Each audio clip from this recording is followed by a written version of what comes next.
네, 여러분 오늘 강의 바로 시작해 보도록 하죠. 지금 우리가 2단원 배우고 있고요. 오늘은 제가 1단원부터 6단원까지 읽지는 않겠습니다. 간혹 너무 자주 읽다 보면 이걸 가지고 또 너무 불편하다 말씀하시는 분들이 계셔서 오늘은 여러분들이 눈으로만 읽는 걸로 하고 넘어가도록 하겠습니다. 자, 2단원 행정입법과 행정행위 그리고 기타 행정작용에 대해서 나가고 있고 지금 행정행위에 대해서 열심히 나가고 있습니다. 자, 오늘 122페이지고요. 부관의 하자 및 독립 쟁송 가능성과 독립 취소 가능성에 대해서 보도록 하겠습니다. 우리 또 부관에 대해서 금방 또 까먹으셨을까봐 잠깐 부관이 뭔지만 읽고 다시 넘어오죠. 주된 행정행위의 효과를 제한하거나 요건을 보충하기 위해서 주된 행정행위에 부과된 종된 규율이 바로 부관이었습니다, 여러분. 자, 열심히 또 넘어가 봅시다. 이게 이제 제가 지난 시간에 말씀드린 것처럼 가장 중요한 내용, 부관에서 가장 중요한 내용이 지난 시간에서도 말씀을 드렸고 오늘도 또 중복이 된다라고 보시면 되는데, 자, 일단 그 부관 자체에서 독립해서 소송이 되는 거는 뭐였다? 부담이었다. 이걸 일단 논점을 깔고 가는 거고요. 여기는 그 논점은 아닙니다만은 하자가 있는 부관이 있을 때 부관만 하자로 봐야 되냐 아니면 부관과 같이 있던 주된 행정행위까지도 같이 하자로 봐야 되냐, 이 논점이 바로 여기입니다. 일단 무효인 경우부터 보시는 거예요, 여러분. 부관이 무효인 경우는 원칙적으로 뭐만? 부관만 무효가 됩니다. 그래서 주된 행정행위에는 영향을 미치지 못해요. 근데 그 부관이 단순히 부관으로서 역할만 하는 게 아니라 행정행위의 본질적인 요소에 해당한다. 그래서 이제 주된 행정행위와 같이 결합해서 실질적으로는 주된 행정행위도 당연히 중요하겠지만 부관이랑 결합해서 하나 뗄래야 뗄 수 없을 정도로 본질적인 요소다라고 했을 때에는 부관이 무효면 전체적인 주요 행정행위와 같이 떼거리로 무효가 된다. 이 논점 하나 기억하시고요. 이제 판례들 몇 개만 보겠습니다. 도로 조명 허가가 있어요. 그래서 도로 조명 허가가 이제 주된 행정행위겠죠. 근데 우리가 도로를 언제부터 언제까지 조명을 하겠다라고 했을 때 그 기간이 매우 중요하겠죠. 그렇죠? 그 기간이 언제부터 언제까지가 중요하기 때문에 그 기간을 넘어서 도로 조명하게 되면 형사처벌이 될 수 있죠. 그렇기 때문에 적어도 이 도로 조명 허가에 있어서 조명 기간은요. 이 조명 기간 자체는 뭐예요? 부관이죠. 부관 중에서 뭐예요? 조기철 부배 중에 기간이죠. 그 기간은 이 주된 행정행위의 본질적인 요소에 해당하기 때문에 만약에 부관의 위법 사유가 있다면 허가 처분 전부가 위법하게 된다라는 결론이 여기서 이렇게 실질적인 판례에 적용이 되는 겁니다. 아시겠죠? 그리고 여러분들이 부담에 대해서 사실 계속 열심히 공부를 하고 부담이 쟁송 취소에 단독적으로 쟁송 취소의 대상이 된다. 이것도 물론 중요하지만 그렇다고 조기철 부배 중에 부담만 중요한 건 아니에요. 이러한 도로 조명 허가에 있어서는 이 기간 자체가 매우 중요하기 때문에 기간의 위법성이 있으면 도로 조명 허가의 그 주된 행정행위까지도 같이 위법하게 된다는 결론 잘 기억하셔야 됩니다. 지금 여러분들이 독립쟁송 가능성이랑 하자 있는 부관의 효력, 이거는 약간 좀 분리해서 암기를 하셔야 돼요. 아시겠죠? 자, 두 번째도 마찬가지예요. 공유재산의 관리청이 기부 체납된 행정재산에 대해서 행하는 사용 수익 허가가 있습니다. 이게 이제 주된 행정행위겠죠. 근데 역시나 이 행정재산을 사용하고 수익하는 데 있어서 뭐가 중요하겠어요? 언제부터 언제까지가 매우 중요하겠죠. 그렇기 때문에 부관인 사용 수익 허가의 기간에 만약에 위법 사유가 있다면 이러한 사용 수익 허가 전부가 위법하게 된다라고 해서 이렇게만 여러분들이 암기하시면 이 페이지는 이 논점은 다 맞출 수가 있습니다. 특별히 어렵지가 않아요. 자, 그 다음에 이제 제가 말씀드린 독립쟁송 가능성입니다. 여러분들 이제 결론은 아까부터 어제부터 우리가 다 계속 말씀드렸기 때문에 부담만이에요. 부관, 기역, 디귿 이렇게 구분하라고 했어요. 부관 안에서 부담만이 독립해서 항고소송, 행정소송의 대상이 될 수 있다. 그리고 나머지 기타 부관, 조기철, 배, 부 빼고 배는 독립해서 항고소송이 될 수 없고, 그럼 이런 일은 어떻게 된다? 주된 행정행위 자체를 소송의 대상으로 해서 그 소송 안에서 조기철, 배를 위법성을 다퉈야 된다. 이렇게 말씀드렸어요. 그 내용이 이제 이렇게 나오는 거라고 보시면 되는데, 자, 첫 번째, 기부 체납받은 행정재산, 받는이 아니라 받은이네요, 여러분. 이것도 못합니다. 제가 수정하겠습니다. 기부 체납받은 행정재산에 대한 사용수익 허가에서 공유재산관리청이 정한 사용수익의 허가의 기간에 대해서는 제가 앞에서부터 말씀드린 게 요거랑 요 부분 있죠? 기간 자체는 본질적인 요소이기 때문에 기간에 무효 사유나 위법 사유가 있으면 주요 행정행위까지도 같이 위법 사유가 된다. 이거랑 요 독립해서 쟁송의 대상이 되냐는 다른 논점입니다. 이 판례도 지금 똑같은 허가의 내용에 대해서 위에서는 하나가 무효이면 같이 무효가 된다. 하나가 위법하면 같이 위법하게 된다. 이 내용을 위에서 다뤘다면 이거는 어찌됐건 사용수익 허가에서 사용수익 허가의 기간은 부관에서 기간이죠. 그러면 기간은 부담이 아니기 때문에 독립해서 행정소송 된다 안 된다? 안 된다. 두 개는 논점 자체가 다른 거예요. 여러분 차원이 다릅니다. 잘 구분하셔야 돼요. 자, 밑에도 면허 처분을 함에 있어서 그 면허의 유효기간을 1년으로 했다. 근데 내가 그 유효기간이 위법하다 해서 다투고 싶다. 근데 이건 부담이에요? 아니죠?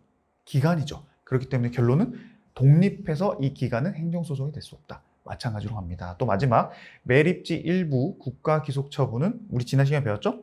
법률 효과의 일부 배제로 판례가 보고있는데 이 법률 효과의 일부 배제도 부담이 아니죠. 그렇기 때문에 독립해서 소송을 할 수는 없다. 다투려면 어떻게 해야 돼요? 이 매립지 일부 국가기속처분에서 주요 행정행위 자체를 소송의 대상으로 해서 그 안에서 이 부관을 다투는 겁니다. 계속 말씀드리고 있어요. 자, 쟁송 행태에 대해서 계속 봅니다. 이번에는 부담을 행정소송으로 제기를 했어요. 독립해서. 그러면 그 부담 중에서도 일부만 취소가 가능하냐? 가능합니다. 왜냐? 부담 자체도 독립해서 소송이 대상이 되지만 그 부담 중에서도 그 부담이 일부만 취소가 될 수 있는 특별한 사항이 있다. 그럼 일부만 취소가 돼요. 그게 여기서 말하는 논점입니다. 하나의 논점. 특별히 어려운 내용은 아니에요. 밑에 여기 부분을 여러분들이 정신 똑바로 차려야 되는데 책만 보면 잘 이해가 안 될 수 있습니다. 제가 아까 말씀드린 것처럼 그럼 부담 위에는 어떻게 다투어야 되냐? 이게 두 가지예요. 이걸 먼저 봅니다, 여러분. 자, 부관이 부과된 행정행위 전체에 대해서 주된 행정행위 전체에 대해서 취소 소송을 제기하거나 그렇죠? 또는 부관이 없는 행정행위로 바꿔주라고 행정청한테 요청을 먼저 합니다. 그럼 행정청이 안 바꿔주겠죠? 그럼 안 바꿔준 거를 거부된 경우로 봐서 거부 처분을 대상으로 해서 행정소송을 제기를 합니다. 그게 바로 이 두 가지로 다투는 거고요.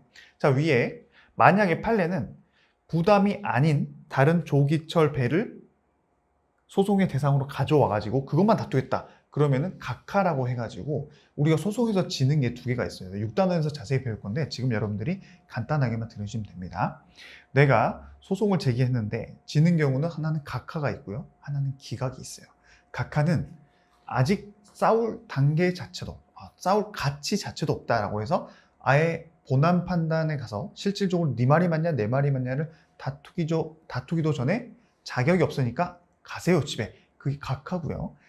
기각 같은 경우는 일단 다툴 자격은 있네요. 올라와 보세요. 링 위에 올라와 보세요. 그래서 네 말이 맞냐 내 말이 맞냐를 법원에서 따져준 다음에 그래 네 말이 틀렸다. 넌 기각이야. 이렇게 표현하는 게 기각입니다. 근데 여기서는 부담을 제외한 부관만을 취소 소송의 대상으로 갖고 올라왔다. 그러면 안 된다 했죠. 그렇기 때문에 너는 싸울 자격이 없어. 그래서 각하를 한다라는 내용입니다. 6단원에서 또 자세히 배웁니다, 여러분. 자, 그 다음에 여러분들이 이 부분을 잘 헷갈려 하세요. 우리가 지금까지 일부 취소 소송은 말 그대로 내가 부담만을 가지고 소송을 제기하는 것도 오케이. 그리고 그 안에서 부담의 일부만 취소해 주세요. 그래서 그게 이제 오케이 된다겠죠? 그게 바로 보통 진정 일부 취소 소송이라고 표현합니다. 그래서 우리가 진정이 있고 부진정이 있다고 표현할 수 있으면 우리가 어디서 이 진정, 부진정 배웠었어요? 1단원에서 배웠었죠. 1단원에서 어디였어요?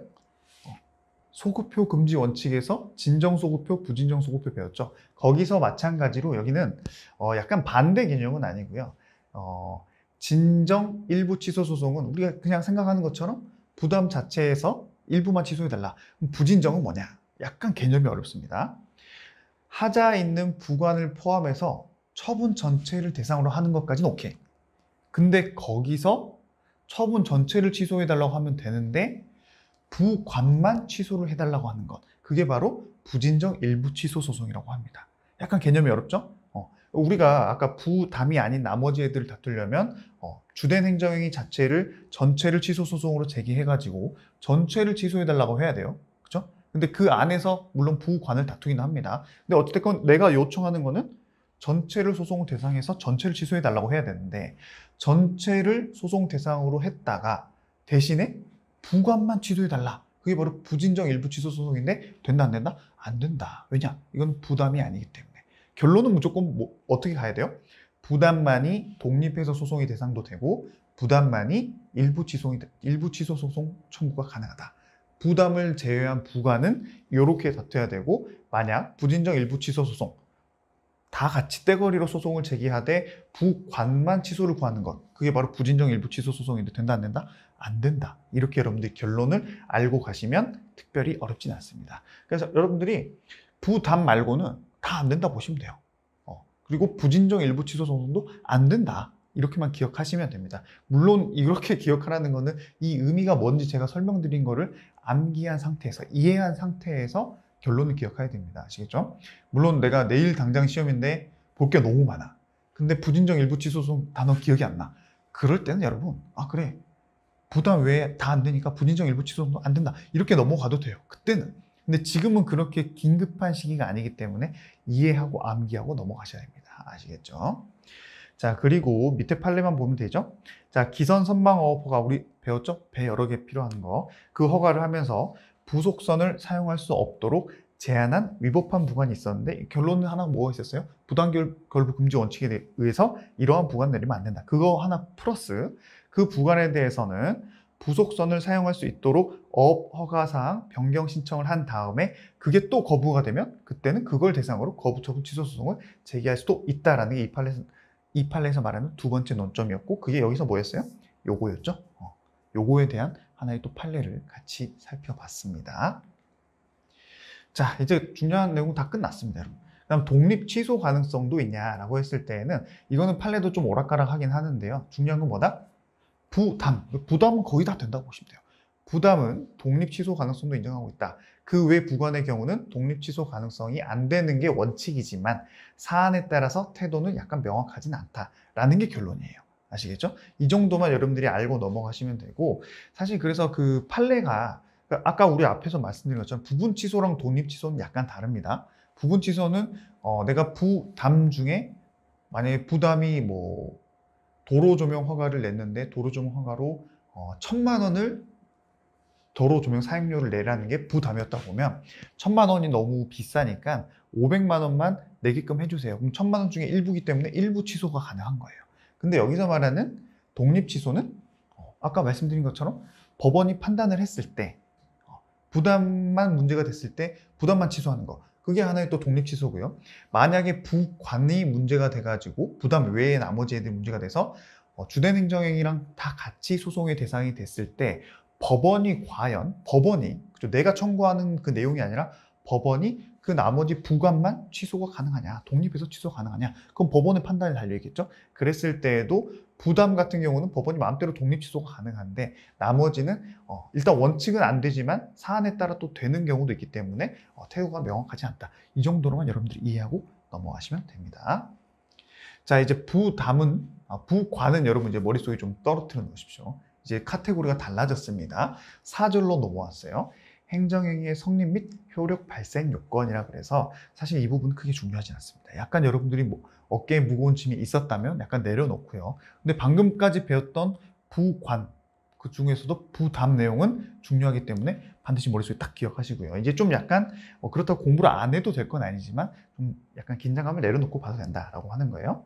우리가 이 행정행위의 성립 요건 이 부분은 우리 앞에 그 행정행위의 개념 부분에서 약간 배웠던 내용 그리고 1단원에서 배웠던 내용들이 나오고 있기 때문에 그냥 읽고만 넘어가셔도 충분합니다. 자, 행정행위, 즉 처분이 성립하기 위해서는 내부적으로는 정당한 권한을 가진 행정청이 그 권한 내에서 정상적인 의사에 따라서 어떤 처분을 내렸어야 된다. 그게 바로 주체입니다. 주체. 공무수탁사인도 행정행위의 주체가 될 수 있다. 특별히 어려운 내용 아니고요. 자, 내용은 법률상 사실상 실현이 가능해야 되고요. 명확한 성질을 가지고 있어야 됩니다. 너무 당연한 거죠. 형식은 다른 법에 특별한 규정이 없는 한 문서로 해야 된다라고 해서 행정절차법에서 나중에 배울 겁니다. 근데 문서로 해야 되는데 문서로 안 했다. 그럼 효력이 없어요. 자, 일정 절차가 있습니다. 또 청문, 공청회 같은 게 꼭 요구된다. 그랬을 때는 그런 절차를 반드시 거쳐야지 거치지 않게 되면 위법하게 된다. 이런 게 바로 내부적인 성립 요건이고요. 외부적으로는 공식적으로 행정행위, 처분을 공포를 하고 표시를 해야겠죠? 표시를 안 하고 내부적으로만 갖고 있으면 그건 당연히 행정행위가 성립 안 하는 겁니다. 그래서 행정의사가 외부에 표시되어서 행정청이 자유롭게 취소 처리할 수 없는 구속을 받게 되는 시점이 언제라고 했었죠? 그게 무슨 힘이라 했었죠? 불가변력이라고 했었죠. 이따가도 볼 겁니다. 그 불가변력을 갖게 되는 시점에 처분이 성립하고요. 그 성립 여부는 행정청이 행정의사를 공식적인 방법으로 외부에 표시하였는지를 기준으로 본다라고 해서 이 다음 페이지부터 볼 겁니다. 또 법무부 장관이 입국 금지 결정을 했어요. 근데 이거를 누구를 대상으로 입국 금지 결정을 내렸겠죠. 근데 그 사람에게 그러한 소식을 전달하지 않고 그냥 내부 전산망인 출입국 관리 정보 시스템에 입력만 했어요. 그럼 이게 처분성이 있다 없다? 행정행위의 외부적인 효력이 발생한다 안 한다? 안 한다. 통보하지 않은 경우 입국 금지 결정은 항고소송의 대상이 될 수 있는 처분에 해당하지 않는다. 너무 당연한 겁니다. 자, 이번에는 방금은 성립 요건이었다면 이번에는 효력 요건입니다. 일단 행정행위는 원칙적으로 상대방한테 어떤 행정처분이 도달해야지 효력이 발생해요. 도달하지 않으면 방금 본 것처럼 효력 자체가 발생하지 않습니다. 자, 도달이란 상대방이 알 수 있는 상태에 두는 것을 의미하고요. 상대방이 인식할 수 있는 상태에 둠으로써 충분히 족한다라고 해서 우리가 보통 송달, 대표적인 이 다음 페이지부터 배울 건데 우편 송달을 하게 되면 상대방이 이제 알 수 있는 상태가 된 거죠. 그죠? 우편 송달이라는 거는 집배원 선생님이 그 처분의 상대방에게 전달을 하는 게 원칙 아니겠습니까? 근데 이제 전달함으로써 상대방이 인식할 수 있는 상태가 됐어요. 그래서 실질적으로 그 우편물을 받은 사람이, 통지서를 받은 사람이 인식할 수 있는 상태가 됐기 때문에 이제 더 이상 행정청 신경 안 써도 되는데 실제로 그 사람이 우편을 받고 우편을 열어봤는지, 열어보고 그 글자들을 읽어봤는지 여부는 여기서는 중요하지 않습니다. 그거는 본인 판단이에요. 본인이 우편 송달을 받았음에도 바빠서 안 읽었다. 그럼 본인이 책임을 져야 됩니다. 그렇죠? 언제까지 그거를 행정청이 그 우편 공무원이 바빠 죽겠는데 집배원 선생님이 그 사람한테 전달하고 자, 제 앞에서 읽으세요. 자, 또렷이 한글로 돼 있으니까 제가 선생님이 읽고 가는지 보고 가야 되겠습니다. 이렇게는 할 수 없지 않습니까? 그렇기 때문에 여기서 말하는 것처럼 상대방이 인식을 했는지 여부는 반드시 따지는 게 아니라 인식할 수 있는 상태에 둠으로써 이거는 송달이 된 거다. 도달이 된 거다. 이렇게 표현하는 게 바로 이 문구입니다. 자, 마찬가지 내용이 그대로 있고요. 상대방이 있는 행정처분이 상대방에게 고지되지 아니한 경우에는 상대방이 다른 경로를 통해서 혹시 행정처분의 내용을 알게 됐을 때는 과연 효력이 발생하냐. 이거는 사실 약간 심화적인 판례긴 한데요. 우리가 보통은 상대방에게 직접 전달하거나 아니면 우편 송달을 하거나 해서 상대방이 받게 되면 효력이 발생한다. 이게 원칙이었잖아요.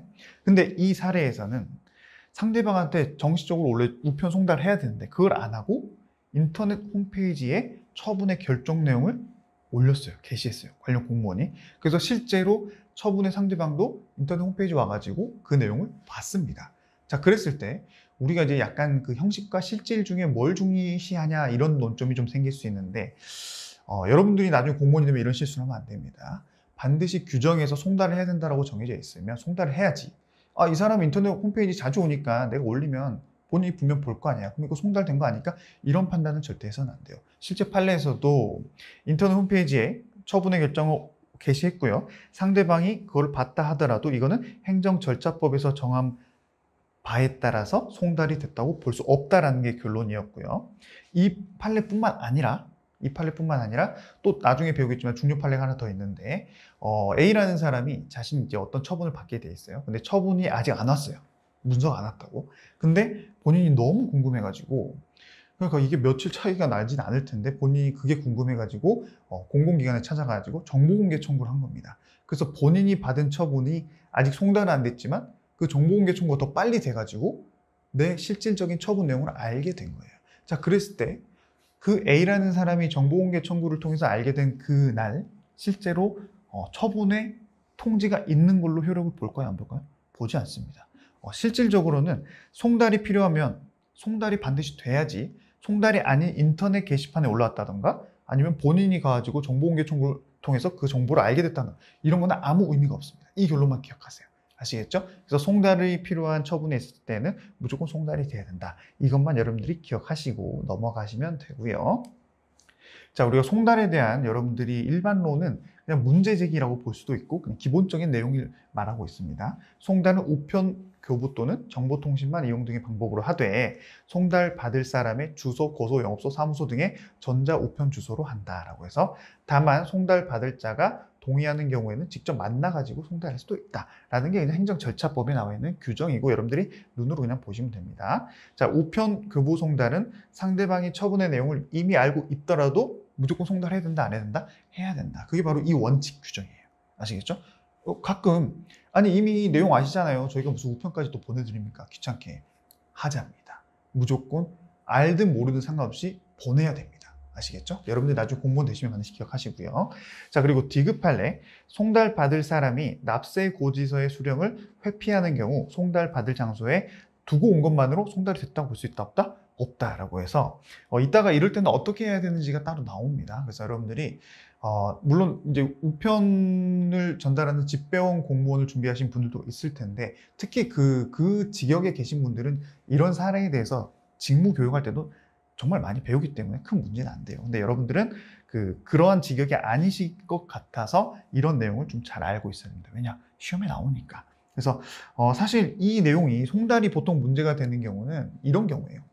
송달을 받게 되면 그날로부터 소송을 제기할 수 있다거나 심판을 제기할 수 있다거나 그런 제소 기간이 시작이 됩니다. 그죠? 처분을 알게 된 날이 돼버리잖아요. 그렇기 때문에 나중에 실무에서 소송을 제기하려고 하는데 그 소송을 제기할 수 있는 날이 제한이 돼 있습니다. 6단원 가서 배울 건데 뭐 90일 1년이냐 뭐 90일 180일이냐 나오는데 그 하루 차이 때문에 내가 수백억의 과징금을 다툴 수 있는 행정소송의 기회가 없어질 수도 있고요.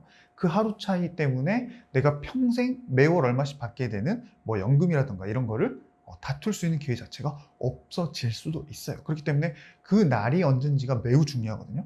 그래서 그 날이 송달이 된 날. 근데 내가 송달이 아직 안 됐는데 정보공개 청구로 한 3일 정도 일찍 알았다. 그러면 이제 행정청 입장에서는 3일 정도 일찍 한 그날부터 제소 기간이 시작된다. 이렇게 주장할 거 아닙니까?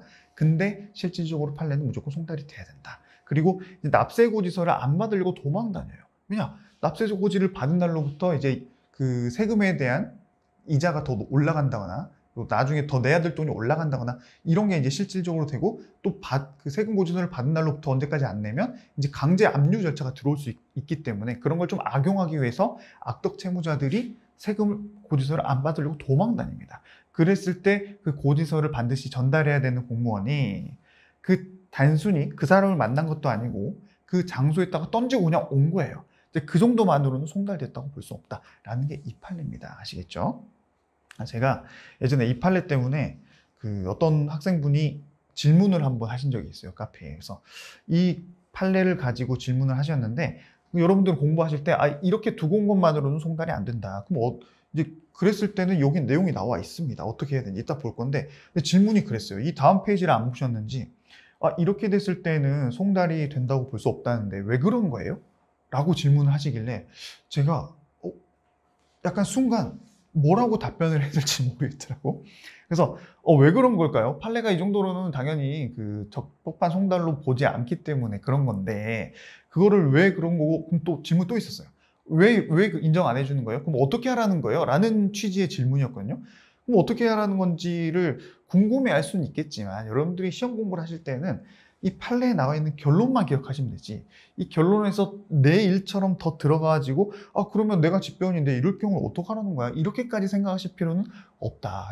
지나친 좀 감수성이 풍부하신 건 아닌가라는 생각이 드는데 하여튼 그렇게 공부를 하실 필요는 없습니다. 여러분 그렇게까지.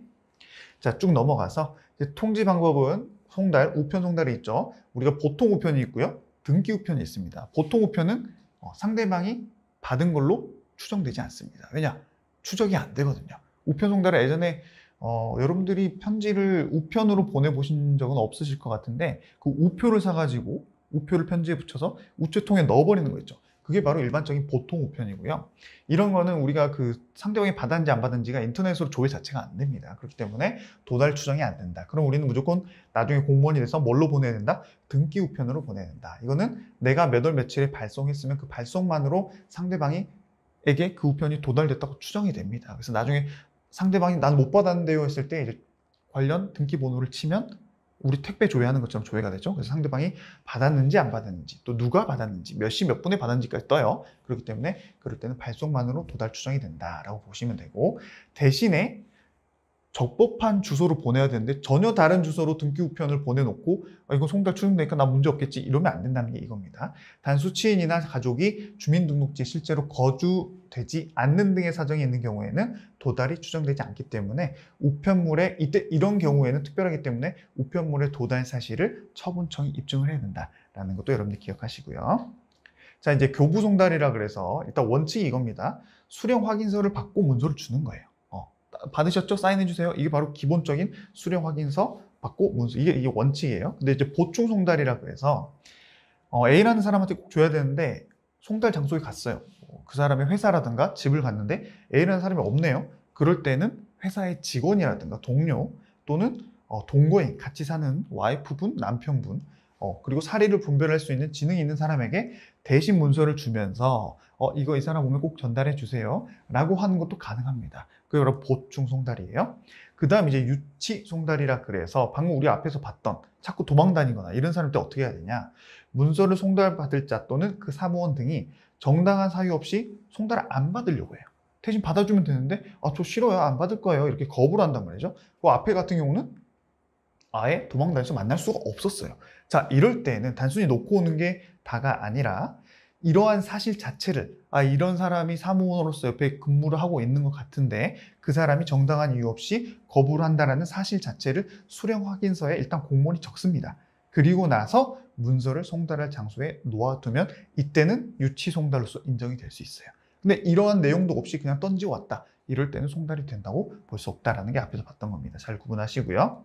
자, 그리고 이제 요즘 같은 시대에는 이제 정보통신망을 이용해서 송달이 가능해졌죠. 하지만 대신에 누구에게나 다 할 수는 없고 정보통신망을 이용한 송달 받을 자가 내가 동의했다, 이걸로 꼭 보내주세요, 저 이거 보내줘도 상관없습니다 라고 동의한 경우에만 이게 가능하다라는 거고요. 이 경우 송달 받을 자는 송달 받을 전자우편 주소, 이메일 주소 등을 지정을 해줘야 된다는 당연한 거고요. 정보통신망을 이용해서 전자문서로 송달하는 경우에는 송달 받을 자가 지정한 컴퓨터 등에 입력된 때에 도달된 것으로 본다라고 해서 이게 요즘 시대의 말과는 좀 맞진 않죠. 이거는 옛날 시대의 옛날 시대까지는 아니고 약간 좀 요즘처럼 약간 스마트한 시대가 아닌 시대 때 법률을 정해놓다 보니까 문구가 좀 그렇습니다. 그래서 실제로는 전자문서 송달이 우리가 이메일 같은 경우는 이메일 딱 도착하면 이메일 열어봤을 때 이제 송달이 되잖아요. 그래서 상대방이 몇 시 몇 분에 열어봤는지가 이제 수신 확인이 되지 않습니까, 여러분? 그 말을 이렇게 어렵게 써놓은 겁니다. 그래서 송달 받을 사람이 지정한 컴퓨터 등에 입력된 때, 우리가 무슨 직접 찾아가지고 그 사람 컴퓨터에 USB를 꽂아가지고 그 내용을 입력하는 건 아니죠. 근데 그 표현이 실제로는 이제 이메일을 열었을 때 그 컴퓨터에서 그 내용이 열려지잖아요. 그게 바로 지정한 컴퓨터 등에 입력된 때에 도달된 것으로 본다를 그렇게 표현하고 있고, 여러분들은 시험을 풀기 때문에 풀어서 맞춰야 되기 때문에 이 문구를 그냥 이해하시고 암기를 하시고 눈에 익히신 다음에 맞추시면 된다. 나중에 이 문구를 언젠가는 고쳐질 겁니다. 그거는 뭐 그때 다시 보시기로 하고, 우리는 이미 뭐 내년쯤엔 합격할 거니까 신경 쓰지 마세요. 자, 그 다음에는 고시나 공고 방법으로 통지하는 방법이 있는데요. 일단 행정절차법상 고시공고가 있고요. 개별법상 고시공고가 있습니다. 행정절차법상은 상대방이 특정인일 때 송달을 해야 되는데 상대방이 아까처럼 아예 안 나타난다거나 또 주소 자체가 입력이 안 됐다거나 조회가 안 된다거나 이랬을 때 어쩔 수 없이 하는 거예요. 송달 받을 자의 주소 등을 통상적인 방법으로 확인할 수 없거나 송달이 불가능한 경우에는 그럼 어떻게든 송달을 해서 효력을 발생해야 될 거 아닙니까? 송달 받을 자가 알기 쉽도록 관보나 공보 게시판, 일간신문 중에 하나 이상의 공고하고 인터넷에서 공고하게 되면 그 사람이 보든 말든 상관없이 그때는 효력이 발생하는 겁니다. 공고일로부터 2주일, 14일이 지난 때에 효력이 발생하는 거고요. 행정절차법 규정이 나와 있습니다. 그 다음 개별법상은 어떻게 고시 공고되냐. 상대방이 이번에는 불특정 다수예요. 딱 특정인에게 전달하려고 하는 게 아니라 불특정 다수에게 알려주는 거죠. 예를 들면 청소년 유해 매체물 결정 및 고시 처분 같은 경우가 바로 이런 거고요. 효력 발생일에 대해서 명문 근거 규정이 없다면 고시 공고 등이 있는 날로부터 5일이 경과하게 되면 효력이 발생하게 됩니다. 라고 해서 이거는 행정효율과 협업 촉진에 관한 규정에서 5일 경과하면 효력이 발생한다, 이렇게 돼 있어요. 그래서 사실 이 부분이 그렇게 시험에 자주 나온다거나 중요 논점은 아니지만 가끔 이제 숫자 가지고 만점을 방지하기 위한 문제가 나온다면 이런 애들이 나오겠죠. 14일, 5일. 그리고 관련 규정법이 여긴 절차법, 여기는 행정효율과 협력 촉진에 관한 규정. 그래서 사실 눈에 좀 여러 번 익혀놓으면 맞출 수도 있고요. 내가 중요 논점만 너무 많이 보다 보면 이런 건 나중에 좀 흘리기 쉽긴 하거든요. 그럼 이런 건 다 틀립니다. 근데 내가 운이 좋아서 기억이 나서 맞췄다. 그럼 여러분들은 정말 잘하신 거예요. 아시겠죠? 근데 이런 숫자 하나하나, 특히 나중에 우리 행정절차법이나 그런 거 배울 건데 숫자 하나하나를 따로 정리해가지고 중요 논점만큼 시간을 많이 투자한다. 이건 약간 비효율입니다, 여러분. 잘 기억하시고요. 자, 이제 행정행위의 효력으로 넘어갑니다. 자, 또 환기 한번 하시고요. 이제 오늘 내용 중에 이제 하이라이트들이 아까 우리 부담 마지막 부분, 그리고 방금 배운 거는 약간 좀 그렇게 중요한 논점은 아니고 구속력도 그렇게 중요하진 않아요. 그 다음에 이제 공정력이 나오는데 우리가 여러 번 말씀드렸던 그 공정력이 드디어 나온다고 보시면 됩니다. 자, 행정행위의 효력은 구속력은 말 그대로 행정청이 어떻게 하겠다는 의사에 따라 또는 준법률행위적 행정행위는 법령에서 정하고 있는 바에 따라서 일방 당사자를 구속한다. 그걸 따라야 된다. 그게 바로 이제 구속력인데 특별히 공부할 필요도 없고요. 여러분들이 당연히 행정청은 이제 우의적 효력으로서 민원인에게 어떠한 영향력을 발생할 수 있겠죠. 그게 바로 구속력이라고 보면 됩니다. 자, 공정력이 나왔어요. 자, 제가 말씀드린 거를 어떻게 풀어놨냐? 행정행위에 만약에 하자가 있더라도, 자, 하자 없이 적법한 행정행위 같으면 공정력이 문제될 여지가 없습니다. 그런 하자 없는 행정행위를 여러분들 앞으로 하셔야 돼요. 아시겠죠? 근데 간혹 여러분들도 사람이다 보니까 하자 있는 행정행위를 할 수 있겠죠. 그와 관련해서 행정행위 하자가 있더라도 그것이 중대 명백해서 당연 무효가 아니라면, 만약에 이런 하자 자체가, 제가 저번에도 계속 말씀드리는 게 행정행위 하자가 있어요? 그럼 하자가 있어서 끝나는 게 아니라 하자가 있으면 위법하겠죠? 근데 그 위법할 때 어느 정도로 위법하냐에 따라서 취소냐 무효냐 이렇게 갈라지는데, 이제 나중에 배우겠지만 중대 명백설에 따라서 중대하고 명백할 정도로 하자가 심각하다. 그럼 무효입니다. 효력 자체가 없어요. 근데 중대하고 명백할 정도는 아닌 하자가 있을 때는 취소 사유라 그래서 공정력이 발생하는 거예요. 그래서 그것이 중대 명백해서 당연 무효로 인정되는 경우가 아니라면 권한 있는 기관에 의해서 나중에 취소되기 전까지는 어떻게 한다? 이름은 그냥 여러분들 뭐 특별한 의미는 아니에요. 일단 이런 뜻입니다. 유효한 것으로 통용되는 힘이다. 일단 효력을 인정해 주겠다. 근데 가끔 이게 이제 사례 기록형 그대로 암기해야 되는데 우리는 이름 유효하다. 그죠? 취소되기 전까지 유효하다. 이것만 기억하면 돼요. 근데 가끔 어렵게 낼 때 약간 낚시형 문제로 적법한 것으로 통용되는 힘이다. 이건 틀립니다. 그죠? 적법한 거를 보장하는 게 아니에요. 효력을 그냥 유지하는 게 포인트입니다. 아시겠죠? 나중에 OX 문제집에서도 볼 거예요. 이런 유효한 것으로 통용시켜준다 라고 해서 어떻게 보면 이 행정 공무원이라든가 행정권 자체를 좀 존중해주는 하나의 대표적인 효력이다 라고 보시면 되고요. 실제로 행정기본법 15조에도 이렇게 공정력이 나와 있습니다. 근데 중요한 것보다 무효인 경우, 하자가 너무 심각해, 중대 명백해, 무효다. 그럼 공정력 자체는 아예 필요도 없어요. 그냥 효력이 없어요. 아시겠죠? 그것도 잘 기억하셔야 돼요. 자, 이론적 근거는 행정법 관계의 안정성과 상대방의 신뢰보호 등을 기반으로 법적 안정성이 통솔의 입장이다라고 해서 이게 그 하자가 단순 취소 사유였을 때 취소 사유라는 이유로 효력 자체도 무조건 없애버린다. 사실 실질적으로 실무에서 하자 있는 행정행위가 되게 많거든요. 하다 보면 그렇게 될 수밖에 없어요. 왜냐하면 사안이 복잡하니까.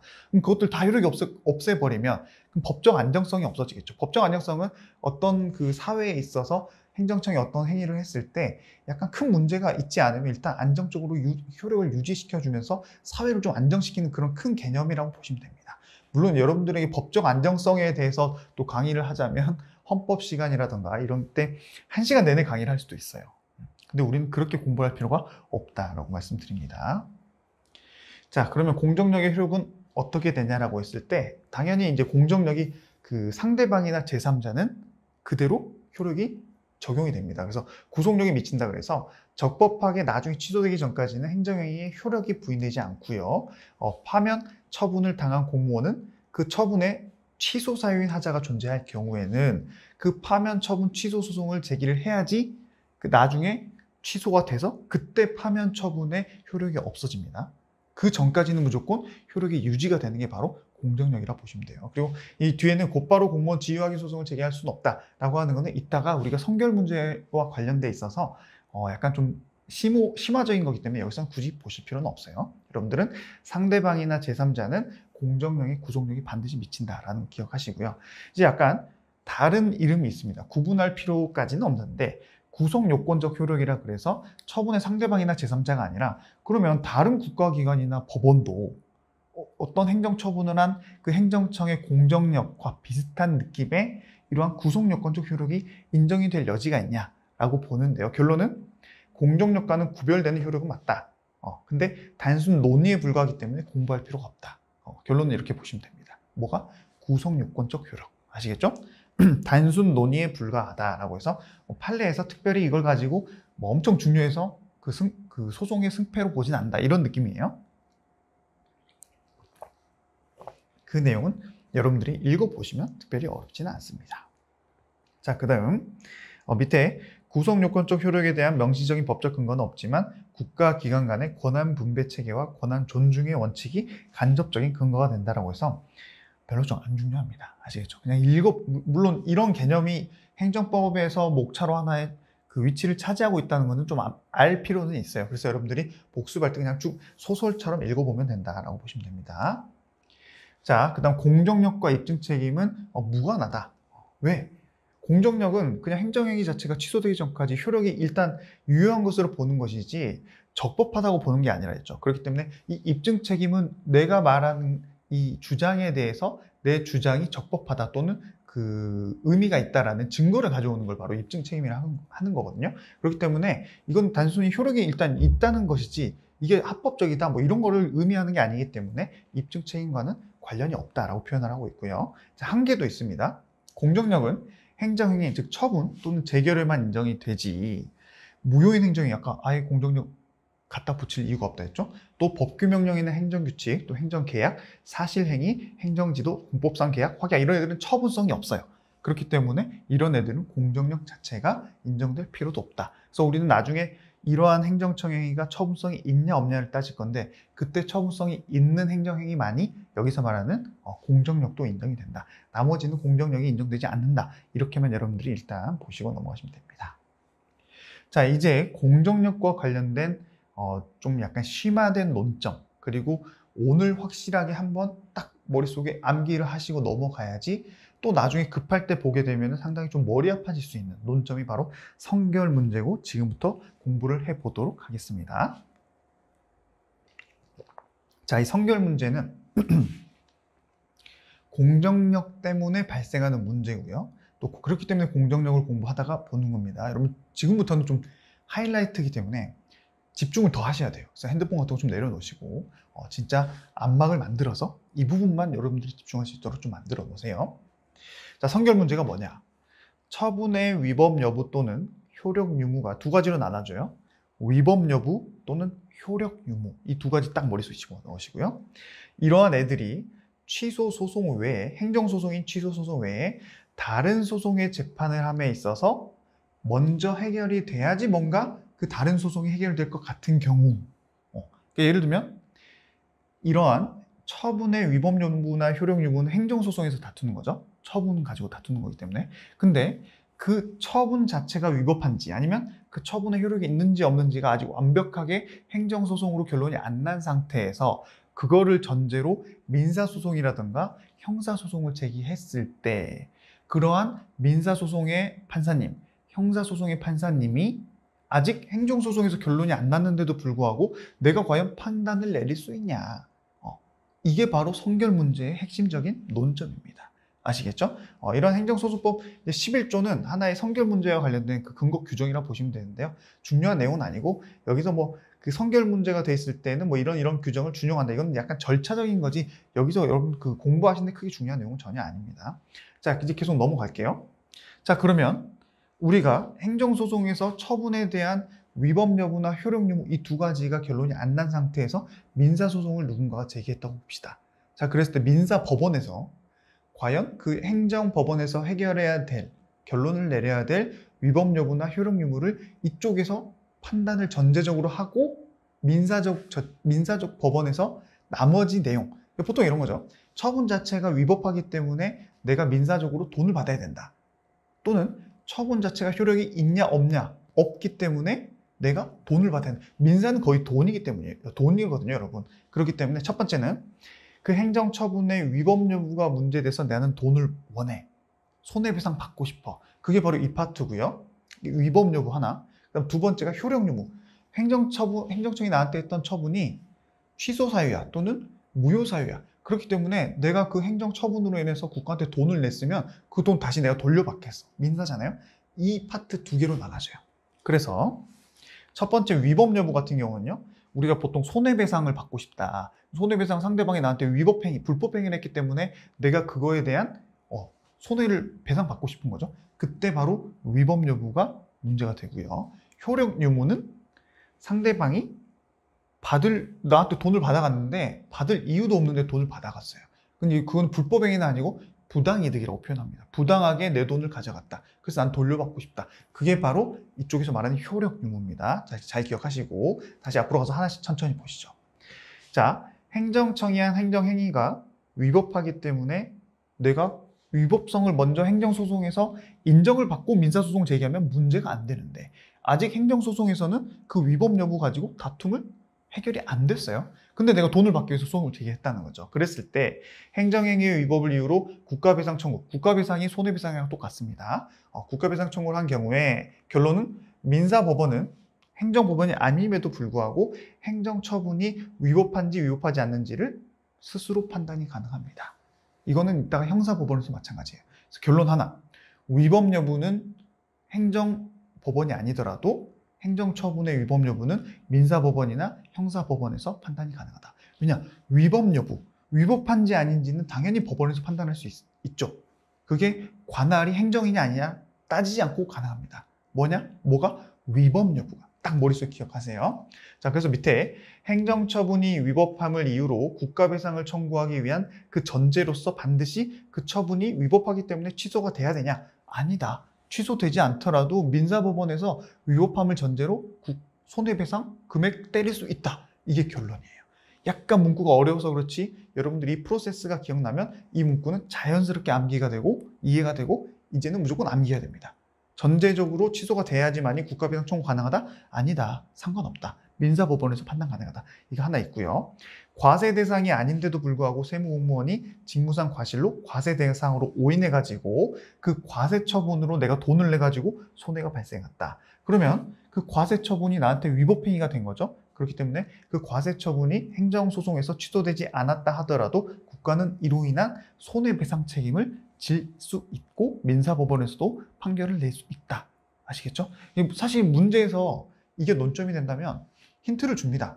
어떤 처분이 위법한지가 전제 선결 문제가 됐을 때 또는 어떤 처분의 효력이 취소 사유일 때 또는 무효 사유일 때 이렇게 딱 앞에 깔아줘요. 그랬을 때 여러분들이 그럼 민사법원에서 판결할 수 있냐 판단할 수 있냐 이것만 딱 골라내면 돼요. 아시겠죠? 자, 두 번째는 이제 효력 유무입니다.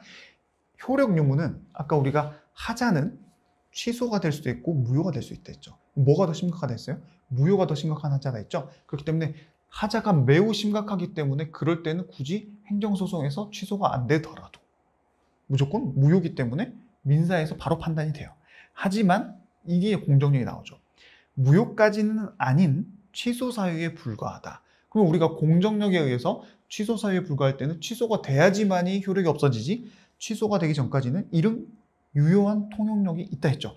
그렇기 때문에 법원에서도 그런 공정력을 존중해서 하자가 취소 사유에 불과할 때에는 법원은 행정처분의 효력을 마음대로 부정할 수 없고 그렇기 때문에 처분의 효력이 유지가 되겠죠? 그럼 그 처분이 내가 효력이 없다라고 하면서 돈을 받아가려고 한 그 민사소송은 이길 수 있어요? 없어요?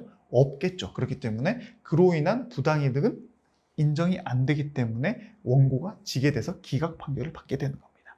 아시겠죠? 이건 각하는 아니에요. 기각이에요, 여러분. 싸울 자격은 있는데 이때는 민사법원이 행정처분의 효력을 부정할 수 없기 때문에 원고가 네 말이 옳지 않다라고 해서 기각을 당하는 겁니다.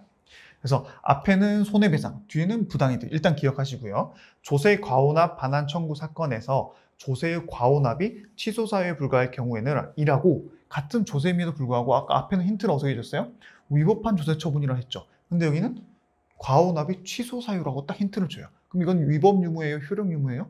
효력 유무죠. 그 안에서도 무효 취소 중에 취소라고 봤죠. 그렇기 때문에 취소 사유에 해당할 때는 부당이득으로 본다 안 본다? 볼 수 없다 법원이. 그렇기 때문에 원고가 지게 된다라는 결론 가시고요. 자, 두 번째, 이번에는 하자가 심각해서 무효예요. 그럴 때는 법원은 언제든지 무효 여부를 판단할 수 있고요. 법원은 행정처분의 효력을 부정할 수 있고, 왜냐하면 효력 자체가 없으니까 인용 판결, 즉 원고가 이기는 판결을 내릴 수 있다라고 보시면 됩니다. 하지만 약간 어렵게 나온다면, 그러면 하자가 무효니까 심각하니까 그럼 민사법원이 그 해당 처분의 무효 확인 판결까지 내릴 수 있어요? 라고 물어봤을 때 그건 안 됩니다. 민사는 민사적으로 돈을 주게 할 수 있지 그 처분이 무효임을 확인해 줄 수는 없어요. 그건 관할 위반이에요. 아시겠죠? 그렇게 여러분들이 딱 구분을 하셔야 됩니다. 자, 무효 판례 몇 개 더 봅시다. 국세 등의 부과 및 징수처분과 같은 행정처분이 당연 무효임을 전제로 하여 힌트를 주죠. 취소 무효 자체를 따지고 전제로 깔아줬다. 그럼 효력 유무입니다. 위법성은 위로 가서 위법 여부, 손해배상. 아시겠죠? 구분할 줄 알으셔야 돼요. 당연 무효임을 전제로 해서 민사소송을 제기한 때에는 그 행정처분이 당연 무효인지 여부가 선결 문제이기 때문에 법원 심사 가능, 불가능? 가능이라고 해서 쭉쭉쭉쭉 갔다. 하지만 하자가 단순한 취소 사유가 있을 때는 법원은 효력을 부인할 수 없기 때문에 원고가 기각당하게 된다라는 내용이고요. 이것도 마찬가지입니다. 민사소송에 있어서 어느 행정처분의 당연 무효 여부가 선결 문제로 되는 때에는 힌트를 주죠. 그럴 때에는 이를 판단하여 당연 무효임을 전제로 민사법원이 판단 내려줄 수 있다. 부당이득으로 돈 얼마 줘라 이렇게 판결할 수 있다라고 보시면 됩니다. 그래서 반드시 행정소송 등의 절차에 의해서 그 취소나 무효 확인을 받을 필요가 있다 없다? 없다. 왜냐? 무효이기 때문에. 그렇죠? 취소일 때는 안 된다 했어요. 자, 이번에는 형사로 넘어갑니다. 형사재판으로. 간혹 그 민사재판까지는 여러분들이 그 돈의 개념을 평소 우리가 좀 갖고 있기 때문에 이해가 좀 잘 되시는 경우가 있는데, 형사재판으로 가면 약간 이해를 좀 못 따라오는 경우가 있기 때문에 조금만 더 집중을 해주세요, 여러분. 시간 제가 최대한 맞춰서 끝내겠습니다. 자, 이번에 형사재판으로 가면 아까 민사는 돈을 주세요라고 했다면 형사는 죄가 되냐 안 되냐가 결론이 되는 거죠. 근데 죄가 되냐 안 되냐 결론을 따질 때에도 선결 문제로서 행정처분이 위법하냐 위법하지 않느냐에 따라서 죄가 되냐 안 되냐가 될 수도 있고요.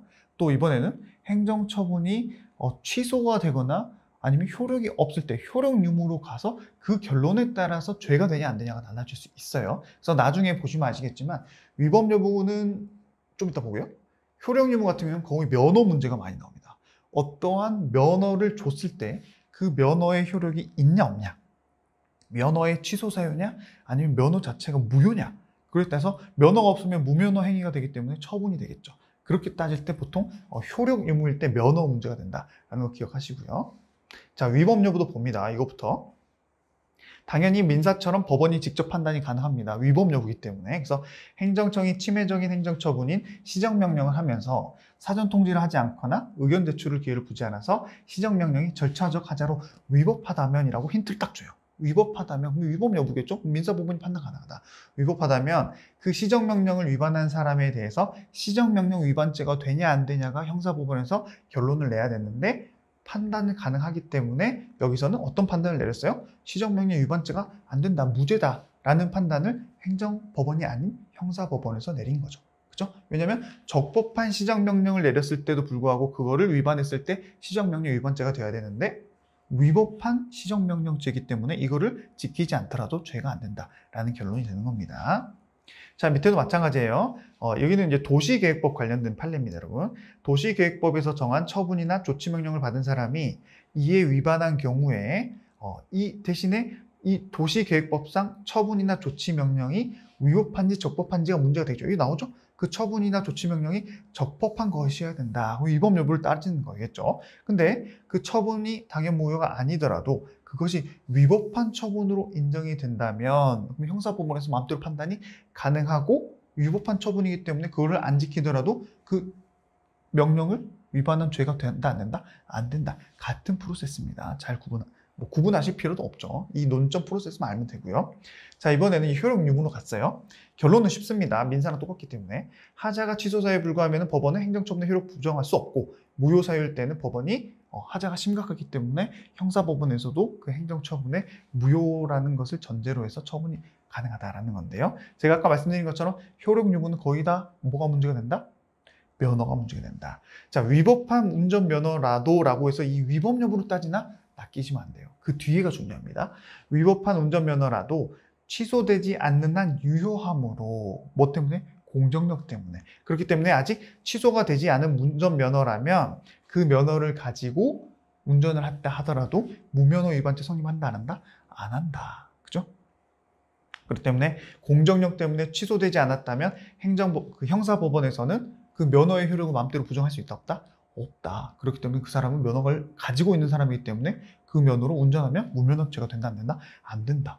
프로세스 이해되시죠? 또 위법한 수입 면허라도 당연 무효가 아닌 한, 그죠? 뒤에 효력에 나오죠? 무효냐 취소냐? 뒤에 나오죠? 당연 무효가 아니면 일단 수입 면허를 가지고 있는 사람이죠. 그렇기 때문에 무면허 수입죄가 아니다.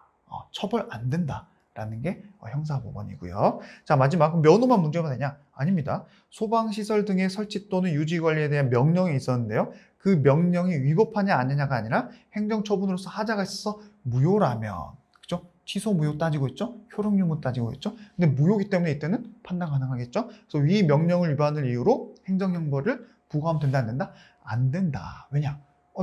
이거 자체가 무효 및 효력이 아닌데 그러한 명령을 안 지켰다고 죄를 인정하면 되겠습니까? 안 되겠죠. 그렇기 때문에 결론이 이렇게 이어가는 거고요. 자, 최신 판례가 있어서 하나 가져왔습니다. 여러분들이 이거는 사실 이런 복잡한 프로세스를 굳이 생각할 필요도 없이 상식적으로 생각해도 답은 나와요.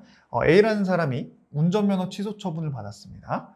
근데 그 운전면허 취소 처분을 받은 이유가 있었죠? 있겠죠. 근데 그 이유가 된 재판에서 운전면허 취소 처분의 원인이 된 교통사고 또는 법규 위반에 대한 형사재판이 있었는데 범죄 사실의 증명이 없다는 이유로 무죄 판결이 나왔어요. 그럼 내가 그 잘못한 교통사고 때문에 면허가 취소됐는데 그 교통사고 관련된 재판에서 내가 무죄가 됐다. 그러면 그 교통사고 때문에 취소된 내 운전면허도 다시 당연히 살아나야겠죠. 그죠? 그렇기 때문에 내가 혹시 운전의 면허가 취소됐음에도 불구하고 운전을 해가지고 무면허 운전죄로 형사처분을 받게 됐다. 그러면 무면허 운전이 됩니까? 안 된다는 거죠. 왜냐하면 내가 교통사고를 낸 것 자체가 죄가 안 됐기 때문에 나는 내 면허가 취소됐으면 안 되는 사유였죠. 근데도 불구하고 취소가 됐기 때문에 굳이 그 면허 취소 처분이 취소되지 않았더라도 내가 운전을 한 것 자체는 무면허 운전이 안 된다. 그래서 죄로 처벌될 수 없다라고 해서 사실 이거 자체를 프로세스로 가지고 올라가면 여기 무효 쪽으로 가서 풀면 됩니다. 그죠? 내 면허 취소 처분의 근거가 되는 하나의 면허 취소 처분 자체가 무효의 행정행위였다면 당연히 형사법원에서는 그 무효인 거를 전제로 처분을 할 수 있고 그 무효이기 때문에 내 면허가 취소된 것 자체가 무효다. 그럼 나는 무면허 운전이다 아니다? 아니다. 그렇기 때문에 형사법원은 나한테 무죄를 주게 되는 거죠. 아시겠죠? 사실 형사가 약간 여러분들이 민사보다는 좀 더 프로세스가 복잡하다 볼 수 있는데요. 여기서 말씀드린 것처럼 이런 기본적인 내용은 여러분들이 쉽게 볼 수 있고 판례가 나왔을 때 힌트를 준다 했죠. 위법 여부가 문제가 되냐, 효력 유무, 취소 무효가 문제가 되냐, 이거를 먼저 기억하시고요. 특히 형사에서 효력 유무는 어떤 게 많이 나온다? 면허가 많이 나온다. 이렇게 해서 여러분들 문제 풀어가시면 됩니다. 아시겠죠? 자, 이제 빨리 끝냅시다. 한 5분 정도 안에 끝내겠어요. 자, 우리 불가증력, 불가변형 옛날에 봤던 건데요. 한번 보고 갑니다. 불가증력은 더 이상 다툴 수 없다. 왜 다툴 수 없다? 쟁이란 거는 여러분 행정소송이나 심판을 의미합니다.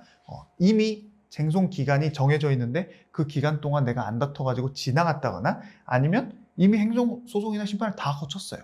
그럼 더 이상 또 못 거치겠죠? 3심 제도인데 3심에서 다 지고 또 4심, 5심, 6심 가겠다. 안 되겠죠? 그래서 쟁송수단을 다 거친 경우 그리고 행정행위의 상대방이 더 이상 행정행위 효력을 다툴 수 없게 되는 게 바로 그런 이유로 다툴 수 없게 되는 게 바로 불가쟁력이다 라고 해서 형식적 존속력, 절차법적 효력이라고 합니다. 더 이상 그 기간이 지나버리면 형식적으로 다툴 수가 없어지는 거예요. 그래서 이제 형식적 존속력이라 하는 겁니다.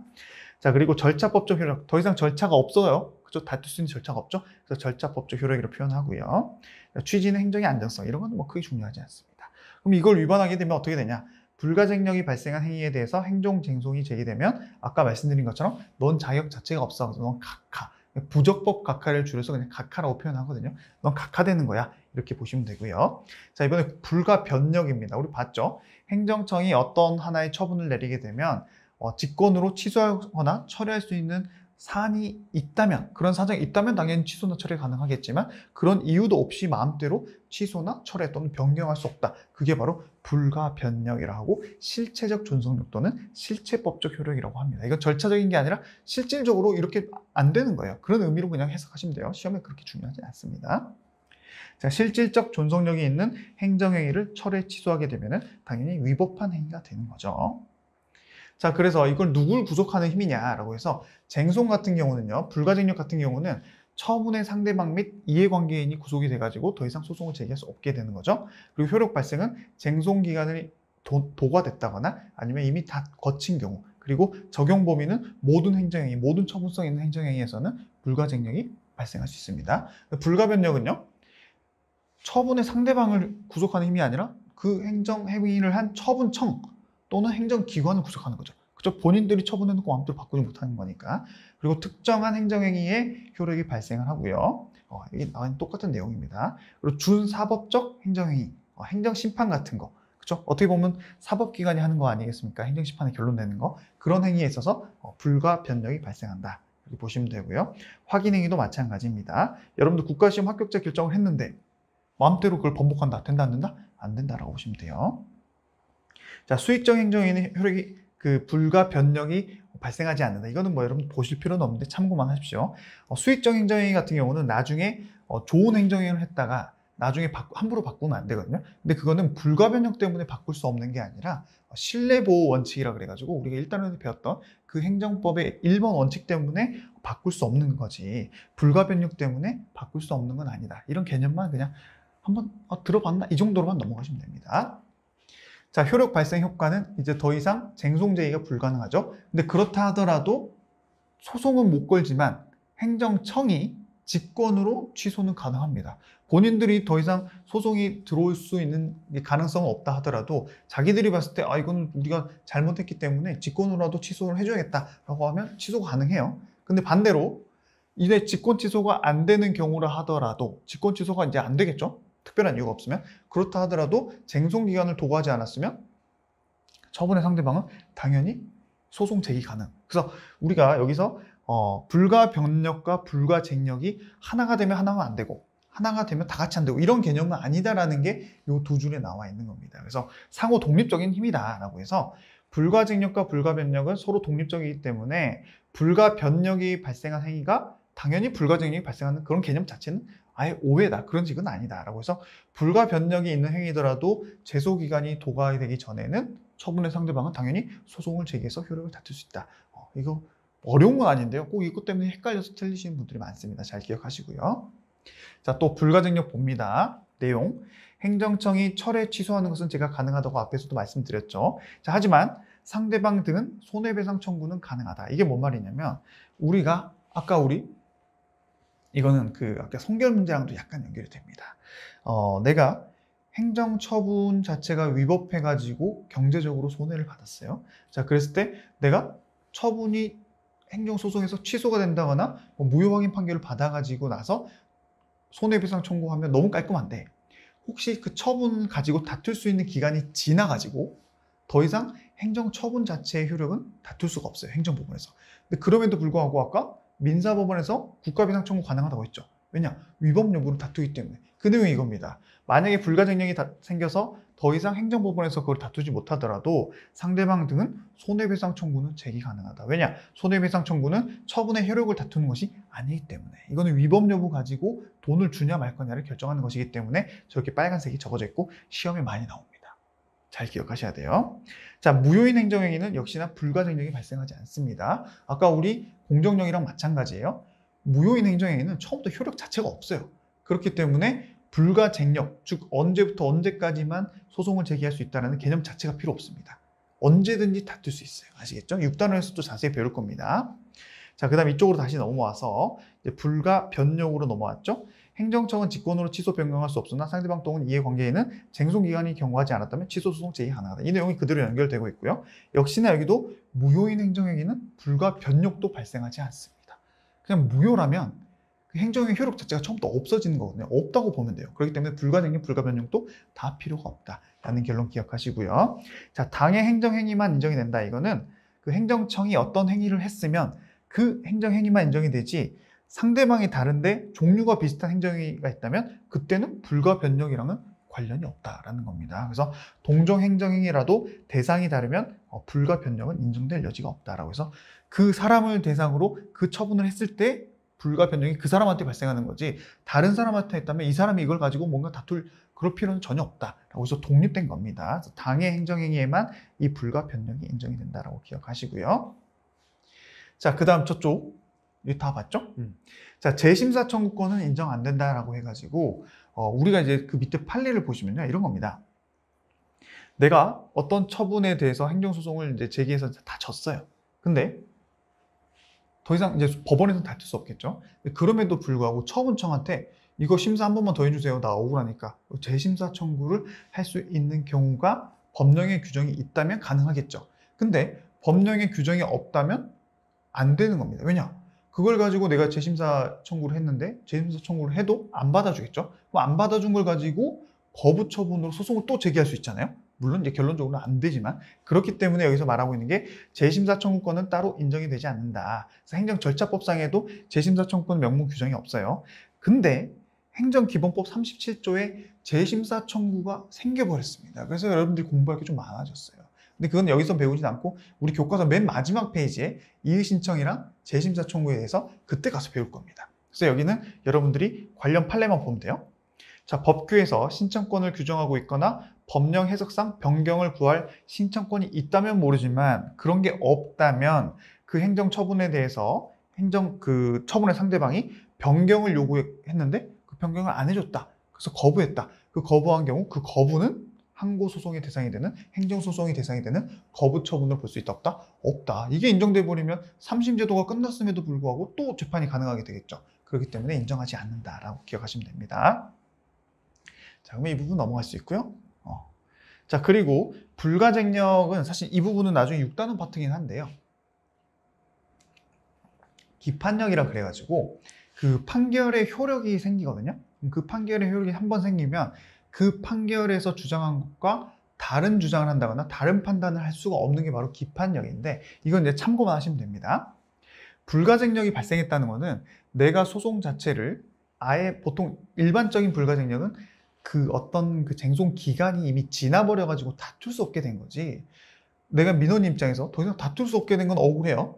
근데 그렇다고 해서 그 처분 자체가 적법하다는 기판력, 판단력이 생긴 건 아니라는 거죠. 그렇죠? 이 기판력은 이미 재판 자체를 1심, 2심, 3심 이렇게 다 지나가지고 네가 받은 행정청의 처분이 적법하다, 적법하지 않다라는 하나의 판결의 효력이지 내가 다퉈보지도 못하고 쟁송기간이 지나가지고 내가 졌다, 각하당했다. 이건 기판력이 발생한 것은 아니다라는 개념입니다. 아시겠죠? 나중에 6단에서 더 배울 거예요. 그래서 불가쟁력이 발생한 경우에 처분에 기초가 된 사실관계나 법률 판단이 확정되고 당사자들이나 법원이 기속되어서 모순되는 주장이나 판단을 할 수 없게 되는 그런 기판력이 발생한 것은 아니다. 단순히 못 다투게 된 거다. 이렇게 여러분들 기억하시면 되고요. 그렇기 때문에 밑에 나온 판례가 하나 있는데 뭐 중요하다기보다는 가끔 7급에서 나옵니다. 산업재해 요양 보상급여 취소 처분이 다투고 싶었는데 쟁송기간이 지나가지고 내가 못 다퉜어요. 그럼 더 이상 이거는 소송은 제기할 수 없겠죠? 하지만 그렇다고 나한테 요양급여 청구권이 없게 된 거라는 법원의 판결이 있었던 건 아니죠. 그렇기 때문에 내가 그 행정청에게 다시 요양급여 청구 자체는 할 수 있는 겁니다. 아시겠죠? 법원으로 가서 못 다투는 거지 내가 그 요양급여 청구권이 나한테는 없다라는 판결문이 나온 건 아니기 때문에 나는 또 내놓으라고 일단 청구는 할 수 있다. 그게 바로 이 판례에서 말하고 싶은 거예요. 자, 그리고 불가쟁력이 이미 발생했다면 나중에 위헌 결정이 발생하더라도 거기는 효력이 미치지 않는다. 왜냐? 이미 끝난 사건이기 때문에 더 이상 다툴 수가 없는 사건이기 때문에 그게 바로 여기 나와 있는 하나의 개념이다라고 보시면 되고요.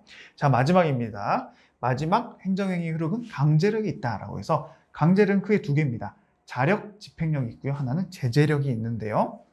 앞에서 봤던 뭐 구속력이랑 비슷한 느낌이긴 합니다만은 자력, 집행력은 행정행위에 의해 부과된 의무를 상대방이 만약에 이행하지 않았다. 그럼 행정청은 스스로 강제력을 발동해서 그 의무를 반드시 실현시키게 만들어버릴 수가 있어요. 그게 바로 자력, 집행력입니다. 나중에 우리 의무이행 확보수단 단원에서 자세히 배울 거고요. 법적 근거가 반드시 있어야 돼요. 그래서 강제 집행을 하기 위해서는 그 의무를 부과하는 행위도 당연히 법적 근거가 있어야 되고요. 또 별도로 집행할 수 있다라는 근거가 있어야지만이 자력 집행력을 행사할 수 있습니다. 각각의 근거가 따로 마련되어 있어야 돼요. 그래야지만이 이게 워낙 강력한 힘이기 때문에 각각 근거가 다 있어야 됩니다. 다음 제재력은요. 행정행위에 의해 부과된 의무를 상대방이 불이한 경우에 이에 대한 제재로 행정벌을 부과하는 겁니다.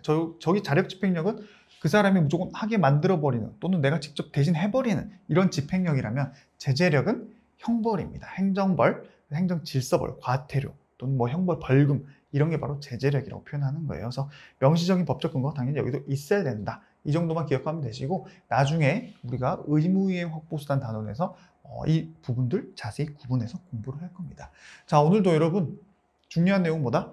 부관의 독립쟁송 가능성, 또 부관이 무효일 때 다 같이 무효가 되냐 아니면 부관만 무효가 되냐, 그거부터 시작했죠. 그 부분, 그리고 공정력, 같이 연결되는 성결 문제, 그리고 마지막 배웠던 불가쟁력, 불가변력까지 중요한 내용들이 많기 때문에 여러분들이 꼭 복습하실 때 신경 써서 마무리할 때 복습을 한 번 더 해주시길 바라는 마음으로 강의를 마무리하도록 하겠습니다. 오늘도 약간 1시간 지났네요. 여러분 최대한 좀 빨리 제가 또 다음 시간에는 맞춰드리도록 하겠습니다. 여러분 오늘도 고생 많으셨고요. 저는 오늘도 내일도 더욱더 좋은 강의, 쉬운 강의를 위해서 최선을 다하겠습니다. 여러분 감사합니다.